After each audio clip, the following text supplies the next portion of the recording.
Hello, नमस्कार।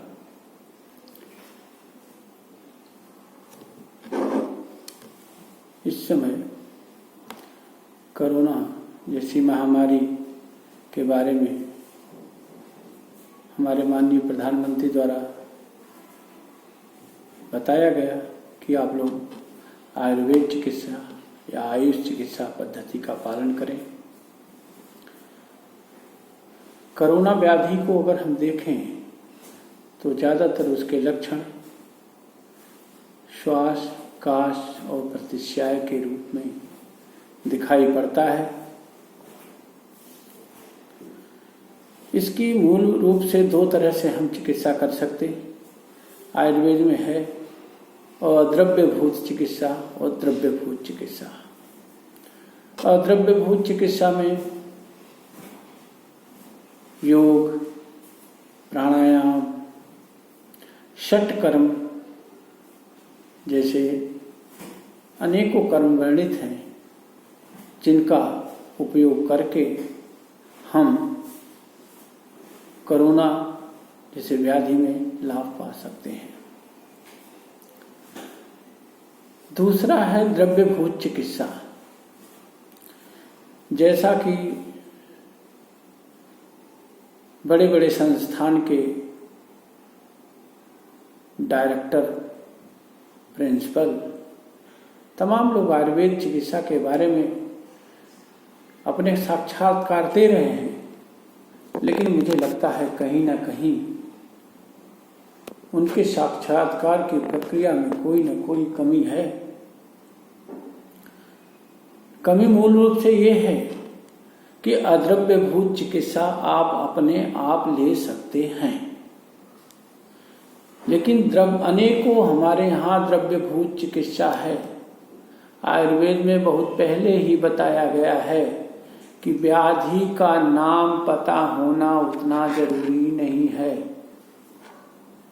व्याधि को हम पहचानते हैं कैसे? लक्षणों के आधार पे, दोषों के आधार पे।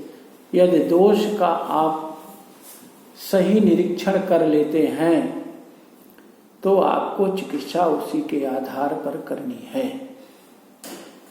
जैसे कि आज तक तमाम व्याधियों, लोगों ने व्याधियों का जो वर्णन किया है या हम देख रहे हैं, उसके लक्षण मुस्तः कफ प्रधानता के लक्षण से मिलती है। तो इसलिए अगर आप इसमें कफवर्धक आहार विहार करेंगे तो व्याधि में वृद्धि होगी। शामक आहार विहार करेंगे तो व्याधि के लक्षण घटेंगे। आहार माने आपको खाने वो लेने हैं जो कफ की वृद्धि नहीं करते हो, जैसे दही, चावल, राजमा, शीत द्रव्य। ये सब क्या है? अनेकों अनेक कफवर्धक आहार हैं, जिनको लेने से हमारे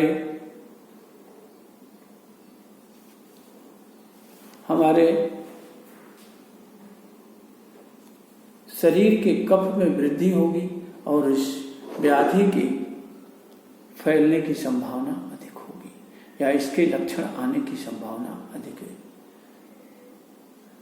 आहार के बाद आता विहार लाइफ स्टाइल। आपको वो कोई काम ऐसे नहीं करने हैं जो आपको कफ वृद्धि के कारण हो। जैसे गर्मी आ चुकी है, आप अगर एसी में अधिक रहते हैं तो शीत गुण कफ के और वात दोनों को वृद्ध करता है। तो आप नॉर्मल टेम्परेचर पे रहें, गर्म पानी पिएं। ये सब आपके लिए चिकित्सा होगी। थोड़ा मोड़ा प्रतिश्याय या कफ वृद्धि के लक्षण हैं तो षटकर्म में कुछ कर्म बताए गए हैं, जिसके द्वारा आप बिना किसी चिकित्सक से मिलके पूछ के आप षटकर्म के कर्मों का सहारा ले सकते हैं, जिससे कफ का शमन हो। रही द्रव्यभूत चिकित्सा। द्रव्यभूत चिकित्सा पूर्ण रूप से औषधि चिकित्सा है। लेकिन आज तक मैंने जितने के साक्षात्कार देखे, सभी टीवी वाले चैनल वाले सिर्फ ये पूछना चाहते हैं कि आप ये बता दें कि कौन सा द्रव्य जो है कोरोना की व्याधि में काम करेगा। लेकिन आयुर्वेद के अनुसार कोरोना की व्याधि में जो लक्षण है, लक्षण को देख के दोष के आधार पर चिकित्सा करना है। तो इसमें प्रतिस्याय, काश, श्वास सभी के लक्षण कहीं ना कहीं मिल रहे हैं। तो इसके लिए आप अपने आप चिकित्सा नहीं कर सकते। हमारा आयुष विभाग का मंत्रालय को शायद ये सीधा निर्देश देना चाहिए कि जो पॉजिटिव पेशेंट हैं हमारे चिकित्सकों की वहाँ पे ड्यूटी लगाई जाए। और ड्यूटी हमें कोई इमरजेंसी ड्यूटी नहीं करनी है। हमें क्या है कि रस औषधियों की चिकित्सा करनी है, तो रस औषधि प्रॉपर डोज में उसका पुड़िया बनाना पड़ेगा, उसकी प्रॉपर डोज बनाना पड़ेगा। जो योग्य चिकित्सक है वही चिकित्सक बना सकता है, हर व्यक्ति प्रॉपर डोज नहीं दे सकता। तमाम औषधियों के कॉम्बिनेशन के रूप में हमारे यहाँ वर्णित हैं, उन्हें बनाया जा सकता है, उन्हें दिया जा सकता है। या दूसरे लेवल पे हम लोग रिसर्च करते रहते हैं। रिसर्च क्या कर रहे हैं? रिसर्च करने के लिए जितने भी गवर्नमेंट संस्थान हैं, उसमें प्राइवेट संस्थान हैं, जहाँ भी पॉजिटिव पेशेंट हैं, उन पॉजिटिव पेशेंट से हमारे पास अनेक औषधियाँ हैं। जैसे समुद्र में मोती ढूंढना है, वही आयुर्वेद की चिकित्सा में मेडिसिन हमारे पास अपार है। लेकिन कौन सी मेडिसिन किस स्टेज पे काम करती है उसका वर्णन आसानी से आपको लक्षणों के आधार पर ही किया जा सकता है, बिना वैद्य की चिकित्सा नहीं करी जा सकती है। तो कुछ रोगियों पे कुछ मेडिसिन का ट्रायल किया जाए। तमाम अनेक रस औषधियाँ हैं, रसायन औषधियाँ हैं जो इम्यूनिटी को भी प्रमोट करती हैं, और जो बढ़ा हुआ है कफ है उसको तुरंत वृद्ध को शमन करती हैं। रस है, रसायन है, तमाम भस्में हैं, और हमारे काष्ठ औषधियाँ हैं। जितने भी विद्वान हैं केवल काष्ठ औषधियों का वर्णन करते हैं। काष्ठ औषधियों का भी वर्णन इस तरह से किसी को नहीं दिया जा सकता। किसी का वात की प्रधानता है, किसी में पित्त की प्रधानता है, किसी में कफ की प्रधानता है। उसके अनुसार एकल द्रव्य या संयुक्त द्रव्यों का संचयन करके व्यक्ति तो व्यक्ति क्वाथ का निर्माण करके, क्वाथ की मात्रा अधिक लेंगे तो व्यापद होगा, कम लेंगे तो फायदा नहीं करेगा। कितनी क्वाथ की मात्रा इंडिकेटेड है, कितना किसको दिया जाए, ये वैद्य का काम है। लेकिन जितनी भी सरकार से लेके सरकारी सिस्टम वाले हैं, हर व्यक्ति यही चाहता है कि बस केवल एक रामबाण की ड्यूटी बता दिया जाए जिससे कि तुरंत कोरोना भाग जाए। कोरोना से लड़ना है तो आयुर्वेद चिकित्सकों को सबको मिलजुल के काम करना पड़ेगा। एक रस औषधि 5 पेशेंट को दो, दूसरा दूसरी रस औषधि को दे।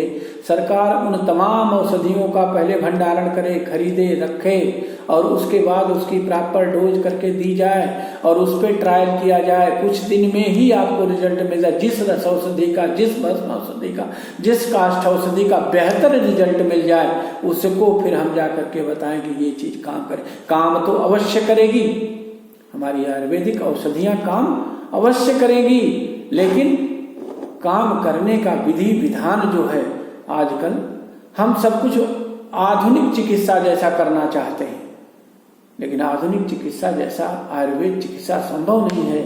गृहिणी चिकित्सा है आयुर्वेद चिकित्सा। क्वाथ का निर्माण करना है तो कौन से द्रव्य लेना है, कितनी मात्रा में लेना है, किस व्यक्ति के लिए कितना लेना है, किसकी दोष में कितनी प्रधानता है, किसी में कफ की प्रधानता है, किसी में पित्त की प्रधानता है, किसी में वात की प्रधानता है। उसके अनुसार प्रत्येक क्वाथ का निर्माण जो है अलग अलग हो। जब उनके लक्षण अलग अलग हैं तो उसी अनुसार क्या है, हमारे काढ़े, द्रव्य औषधि, काष्ठ औषधि, रस औषधि सबकी डोज डिफरेंट होगी। और उसको जैसे मॉडर्न की मेडिसिन बिना चिकित्सक की सलाह से नहीं दी जा सकती, उसी तरह से कोई भी औषधि बिना आयुर्वेद चिकित्सक की सलाह से नहीं दी जा सकती। हाँ, अगर आप देते हैं, चमत्कार करते हैं तो ऐसा गलत है, फिर आपका रिजल्ट कभी भी नहीं आ सकता। इसलिए जल्दी से जल्दी मैं तो सरकार को यही सुझाव दूंगा कि आप हमें क्वारंटीन में ऐसी ड्यूटी पे, केयरिंग ड्यूटी पे ना लगाएं।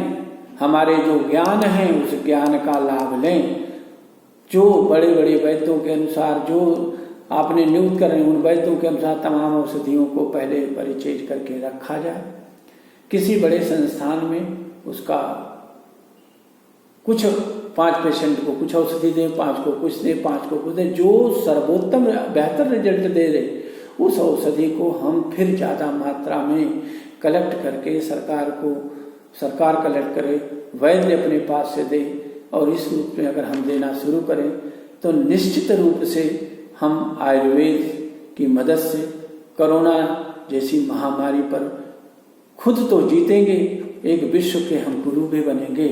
और आपकी यही औषधियाँ तमाम विदेशी लोग मांगेंगे, और जब आपको विदेश मांगेगा, आप इन औषधियों का विक्रय करेंगे तो स्वाभाविक है आपके चिकित्सकों का सम्मान बढ़ेगा, आपके औषध व्यापार में काम करने वालों को धनार्जन होगा, देश की अर्थव्यवस्था सुधरेगी।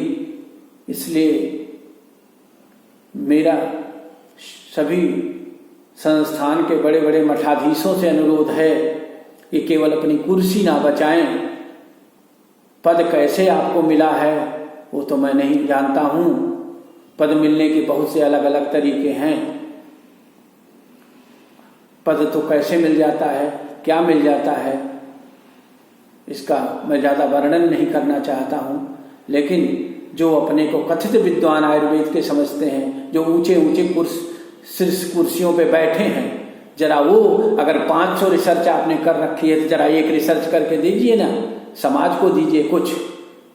अगर आप समाज में ऐसा नहीं करने चाहते तो उस कुर्सी पे आपको बने रहने का कोई अधिकार नहीं है, चाहे वो किसी भी संस्थान का मुखिया हो।